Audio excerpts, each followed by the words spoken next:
সে যে কাজটা করেছে সেটার পেছনে যে কি কারণ ছিল, তার ইসলামের প্রতি এত বিদ্বেষ কেন। এগুলো ভুল ধারণা যে নর্থ সাউথে শুধুমাত্র কালচারাল দিকগুলাই তুলে ধরা হয়, আমাদের ধর্মীয় দিক মানে ধর্মীয় সংস্কৃতি এগুলা তুলে ধরা হয় না, এটা সম্পূর্ণ ভুল কথা। সে যখন কোরআনটাকে অবমাননা করলো তখনই সে মানসিক ভারসাম্যহীন কেমনে হয়ে গেল, এটা আমার আসলে মাথায় ঢুকতেছে না।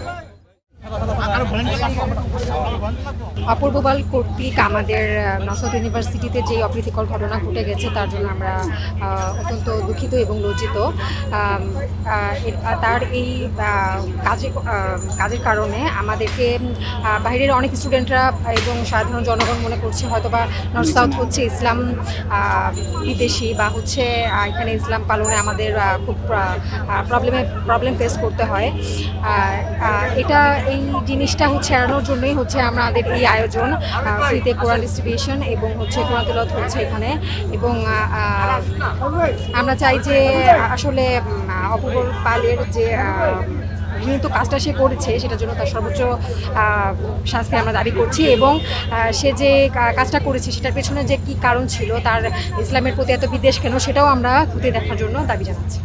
যখন ওই কোরআন শরীফের ওই ঘটনাটা আমাদের ইউনিভার্সিটিতে হয়েছিল, প্রথমে কিন্তু আমাদের ইউনিভার্সিটির ছেলে মেয়েগুলাই আমার কোর্সমেটগুলাই ওখানে গিয়ে হচ্ছে মানে ওনারা প্রোটেস্ট করছে। এটা কিন্তু অন্য ভার্সিটি থেকে করে নাই, প্রথম আমাদের ভার্সিটি দিয়েই শুরু হয়েছে। তো আমি মনে করি যে এগুলো ভুল ধারণা যে নর্থ সাউথে শুধুমাত্র কালচারাল দিকগুলাই তুলে ধরা হয়, আমাদের ধর্মীয় দিক মানে ধর্মীয় সংস্কৃতি এগুলা তুলে ধরা হয় না, এটা সম্পূর্ণ ভুল কথা। আজকেই তো তার একটা জ্বলন্ত প্রমাণ আপনারা দেখতে পাচ্ছেন। যদি নর্থ সাউথের শিক্ষার্থীদের মধ্যে ধর্মাবলম্বন নিয়ে কোনো মন মানসিকতা না থাকতো তাহলে তো আজকে এইভাবে বিনামূল্যে ডিস্ট্রিবিউশন করা হইতো না। তার তো একটা জ্বলন্ত প্রমাণ আমরা পেয়েই যাচ্ছি। তো এটা জাস্ট মানে মানুষের মধ্যে একটা বিভ্রান্তিমূলক পরিস্থিতি সৃষ্টি করা হচ্ছে বা বিভ্রান্তিমূলক ধ্যান ধারণা তারা হচ্ছে। আর এমনিতেই তো নর্থ সাউথে কিছু একটা পাইলেই মানুষ তালকে তিল বানায়। সো এটাই আর কি। অনেকেই বলতেছে যে সে মানসিক ভারসাম্যহীন, কিন্তু সে যদি মানসিক ভারসাম্যহীন হয়েই থাকে তাহলে সে রীতিমতো ভার্সিটি আসতেছে, ক্লাস করতেছে, বাট সে যখন কোরআনটাকে অবমাননা করলো তখনই সে মানসিক ভারসাম্যহীন কেমনে হয়ে গেল, এটা আমার আসলে মাথায় ঢুকতেছে।